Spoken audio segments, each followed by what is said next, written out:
আসসালামু আলাইকুম রহমতুল্লাহি ওয়া বারাকাতুহু। আপনারা সবাই কেমন আছেন? আলহামদুলিল্লাহি রাব্বিল আলামিন ওয়াসসালাতু ওয়াসসালামু আলা সাইয়্যিদিল মুরসালিন ওয়া আলা আলিহি আসহাবিহি আজমাইন। আউযু বিল্লাহি মিনাশ শাইতানির রাজিম। বিসমিল্লাহির রহমানির রহিম।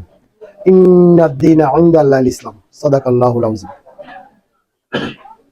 গণমানুষের প্রিয় সংগঠন শহীদ ঈদগাহ বাংলাদেশ জামাত ইসলামী কর্তৃক আয়োজিত আজকের এই 16 ডিসেম্বর উপলক্ষে দোয়া ও আজকে আলোচনা সভায় উপস্থিত আছেন 9 নং ওয়ার্ডের আমাদের প্রতিষ্ঠাকালীন সভাপতি জনাব রফিকুল ইসলাম, উপস্থিত আছেন শামসুল হক, এবং আমাদের সামনে উপস্থিত আছেন অত্র ওয়ার্ডের সম্মানিত সভাপতি হযরত মাওলানা মাহমুদুল হাসান, উপস্থিত আছেন অত্র ওয়ার্ডের সেক্রেটারি রাজীব মিয়া এবং আমার অন্যান্য দায়িত্বশীল আমার সামনে উপবিষ্ট অত্র এলাকার অত্যন্ত গণ্যমান্য এবং দিনদার ইমানদার পরহেজগার ভাইরা। আসসালামু আলাইকুম। আবার অন্তর থেকে অন্তঃস্থল থেকে আপনাদেরকে সালাম জানাচ্ছি। প্রাণপ্রিয় ভাইরা, আসলে আজকে একত্রিত হয়েছি মহান বিজয় দিবস উপলক্ষে, যাদের ত্যাগের বিনিময়ে আমরা এই বিজয় অর্জন করেছি, তাদের জন্য দোয়া করব।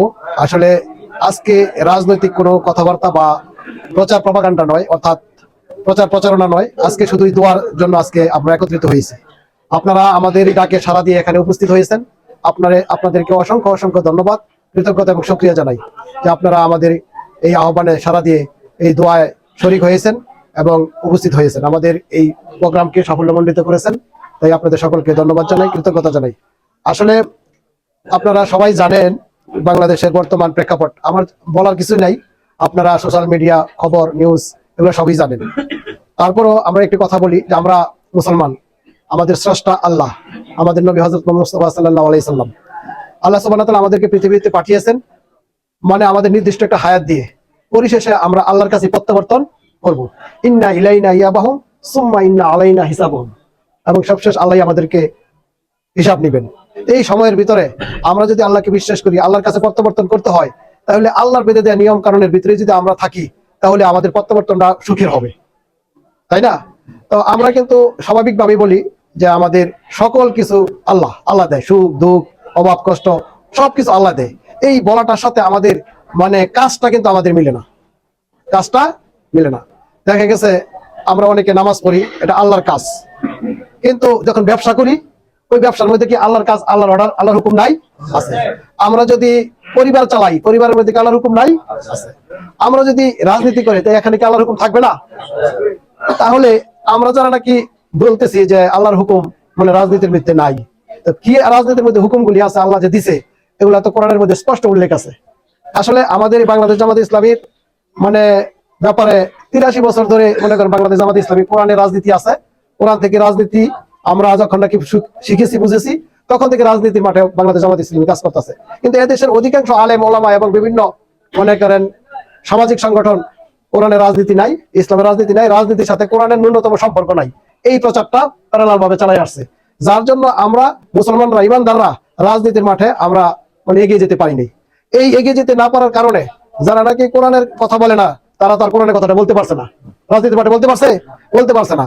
তাই আজকে বাংলাদেশ 90% মুসলমান হওয়া সত্ত্বেও আজকে পার্লামেন্টে নাই, কোরআনের রাজনীতি নাই, আছে কোরআনের কথা নাই। যারাই 54 বছর ধরে মনে করেন ক্ষমতায় আসছিল, তারা পার্লামেন্টে গেছে, কিন্তু আজ পর্যন্ত তারা পার্লামেন্টে গিয়ে কোরআনের কি কি বাস্তবায়ন করছে, কোরআনের কি কি আইন প্রণয়ন করছে বলেন?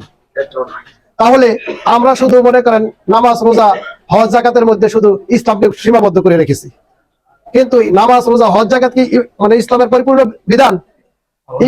মানে যাবতীয় কাজ তিবিয়ানান কুল্লি শাই, সকল কাজ ইসলামের কোরআনের মধ্যে আল্লাহ পাক দিয়েছেন, কিন্তু আমরা সেগুলি আবিষ্কার করতে পারিনি।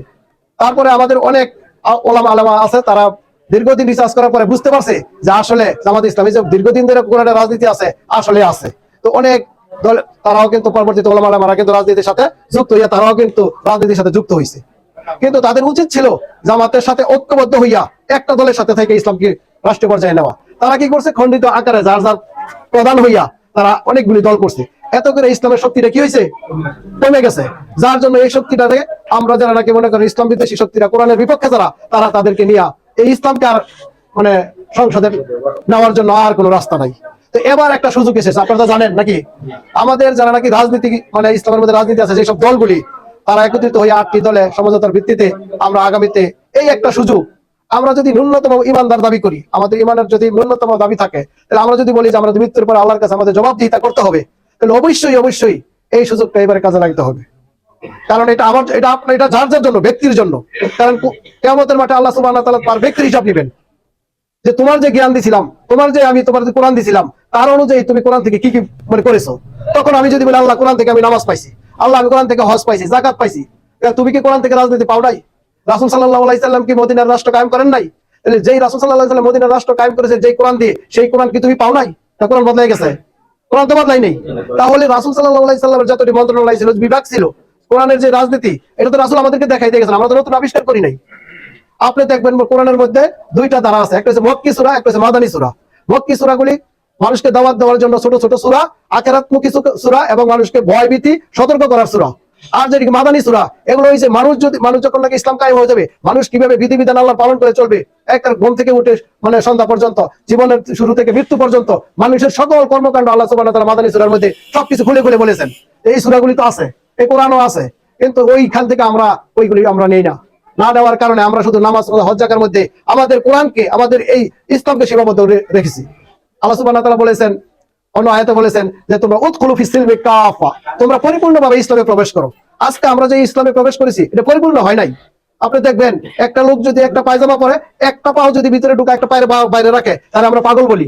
কথা ঠিক নেই। কিন্তু ইসলামের থেকে আমরা নামাজ নিছি, হজ নিছি, যাকাত নিছি, এই কয়েকটা জিনিস নিয়ে আমরা মনে করতেছি মানে সবকিছু নিছি, কিন্তু আমরা পরিপূর্ণ ইসলামে প্রবেশ করতে পারি নাই। আমরা বিচার ব্যবস্থা ইসলামিকরণ করতে পারি নাই, কোরআন থেকে আইন করতে পারি নাই। আমাদের ব্যবসা বাণিজ্যের মধ্যে এই যে সুদ ভিত্তিক ব্যবসা, এগুলো আমরা বন্ধ করতে পারি নাই। আপনাদেরকে আসলে এই ব্যাপারে কোরআনের যদি দলিল অনেক কথা বলা যাবে। আপনারা জানেন যে এখন একটা সময় আসছে, আসুন এইবার যদি আমরা সরকারি ভাবে, আমরা বলি আর কি যে সরকারি ভাবে কিছু পাইলে সবাই খুশি হয়, কি হয়? খুশি হয়। কিন্তু এইবারে সরকারি ভাবে কিছু পান আর না পান, এইবার যদি ইসলামী জোট যদি সরকার গঠন করতে পারে, তো সরকারি ভাবে পাপ মোচন হইব। কি মোচন হইব? কেমনে মোচন হইব? কারণ এই কোরআনের এই লোকগুলি পার্লামেন্টে গেলে যখন সুদ ঘুষ বন্ধ হইব, আপনি যতই মালানা হন, আপনি ইমাম হন, কিন্তু আপনি যখন নাকি একটা ব্যাংকে যাইবেন, অত্র এলাকা সবাই মিলে সাক্ষী দিল এই ব্যক্তি সুদ ছাড়া আপনার টাকা দিত না, কি বলেন? কিন্তু এই পার্লামেন্টে যদি আইন হয় যে সুদ চলবে না, তখন সরকারি ভাবে কি হইব?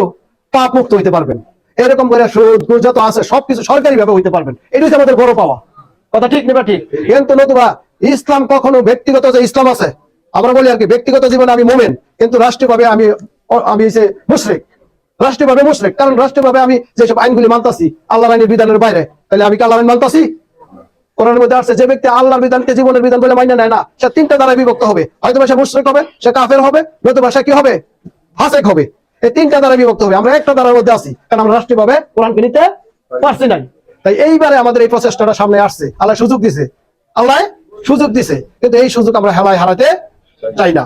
কারণ এখনো কিন্তু ওই যে সেকুলার যে রাজনীতিটা আছে, ওই রাজনীতিটা কিন্তু চলমান আছে। তারা শক্তিশালী আছে, তাদের অর্থনৈতিক শক্তি, তাদের জনশক্তি, তাদের পেশি শক্তি, সবকিছু আছে। কিন্তু আজকে আমাদের আছে কি? ইমান। কি শক্তি? ইমানি শক্তি। আমরা এই ইমানি শক্তি কোন অর্থের কাছে, কোন লোভের কাছে, প্রপাগান্ডার কাছে, কোন ভয়ের কাছে আমরা বিক্রি করবো না, ইনশাআল্লাহ বিজনিল্লাহ। রাজি আছেন তো? যদি রাজি থাকেন তাহলে আগামীতে ইনশাআল্লাহ আমরা প্রস্তুতি নিব আমাদের ইমানকে বাঁচানোর জন্য, আমরা গুনাহ থেকে বাঁচার জন্য। কারণ বাংলাদেশ জামাত ইসলামী মানুষকে আহ্বান করে জান্নাত টিকিট বেচার জন্য না। বাংলাদেশ জামাত ইসলামী মানুষকে আহ্বান করে তুমি কোরআন হাদিসের দৃষ্টিতে চলবা, কোরআন হাদিসের দৃষ্টিতে চলবা, তাইলে তুমি কি গুনাহমুক্ত হইতে পারবা। গুনাহমুক্ত হইলে আল্লাহ কি করতে পারবো? আল্লাহ তুমি সন্তুষ্টি অর্জন করতে পারবা। সন্তুষ্টি অর্জন করতে পারলেই তুমি যাইতে পারবা তোমার রাস্তে। ওই কথাটাই তারা উল্টাই বলে। আমরা মানুষকে বলি না যে আমাদের কাছে এমন কিছু আছে, তবে রাস্তাটা কেউ না কেউ দেখাবে। আপনারা যতগুলো প্রোগ্রামে জামাত ইসলামের আসেন, এখানে কোরআন হাদিসের কথাই বলা হয়। আমরা আমাদের ব্যক্তিগত কথা, কোনো মানুষের কথা, কোনো ব্যক্তির কথা বলি কোনোদিন? আপনারা যে যতদিন এখানে আসেন, যে লোকগুলি আমাদের সাথে সম্পৃক্ত হইতেছে, তারা প্রত্যেকে কিছু না কিছু ইসলামিক জ্ঞান লাভ করতেছে। এবং তারা আপনি দেখবেন, আমরা বলি যে আপনি কোরআন পড়বেন, হাদিস পড়বেন, আপনি ইসলামী সাহিত্য পড়বেন, 5 ওয়াক্ত নামাজ পড়বেন। এই কথাগুলি আমরা ধারাবাহিক বলি, শুধু বলি না, আমাদের কর্মীদের হাতে আমরা রিপোর্ট দিয়ে বলি তুমি নামাজ পড়ছো কিনা, হজ করছো, মানে হাদিস পড়ছো কিনা, কোরআন তেলাওয়াত করছো কিনা। এই খবরগুলি কিন্তু আমার বাপ মা নেয় না, অথচ আমি তাবাই করে আমার বাপ মারে খাওয়াই। কিন্তু আমাদের জামাত ইসলামের কর্মী ভাইরা আমাদেরকে নেয়। এটা আমার আখিরাতের জন্য যে চর্চাটা এরা আমাদের পরিচর্যা করতেছে, এটা আর কে আছে? তাহলে আপনাদের কি শত্রু না আমরা বন্ধু? তাহলে এই বন্ধুটা চিনতে তো আমাদেরকে দেয় নাই এই সমাজের মানুষ। এই জন্য আপনাদের বঙ্গবীর কাদের সিদ্দিকী বলেছিল যে জামাত কি চায়, এইটা যদি মানুষকে তারা বুঝাইতে পারতো, তাহলে বাংলাদেশে জামাত ছাড়া কোনো মানুষ আর থাকতো না। কথা বুঝছেন নাকি বেশি? যাই হোক, এই জিনিসগুলো আপনাদেরকে বললাম। এবারে আমরা ইনশাআল্লাহ তাআলা ইমানের উপরে মজবুত অটল ইস্তেকামাত থাকবো ইনশাআল্লাহ। রাজি আছেন তো? আর আল্লাহ আমাদেরকে আজকে যে দোয়ার আয়োজন করা হয়েছে, আপনারা এখানে আসছেন, সবাই মিলে তাদের জন্য দোয়া করবেন। আল্লাহ সুবহানাহু ওয়া তাআলা যেন তাদের জান্নাত নসিব করে এবং আমাদেরকেও দেশপ্রেমে উদ্বুদ্ধ হয়ে বাংলাদেশ পন্থী হয়ে বাংলাদেশের একটা খাস পন্থী, দালালি পন্থী না, মুনাফিকি পন্থী না, কি পন্থী? খাস বাংলাদেশি পন্থী আমরা যেন আজীবন টিকে থাকতে পারি এবং আমাদের আমৃত্যু আমরা যেন এই পথে থাকতে পারি। আল্লাহ যেন আমাদেরকে তৌফিক দান করে। আমি আপনাদেরকে আহ্বান রেখে আমি আপনাদেরকে অসংখ্য ধন্যবাদ জানিয়ে আমি আমার বক্তব্য শেষ করছি। ওয়া আখিরু দাওয়ানা আলহামদুলিল্লাহি রাব্বিল আলামিন। আসসালামু আলাইকুম ওয়া রাহমাতুল্লাহ।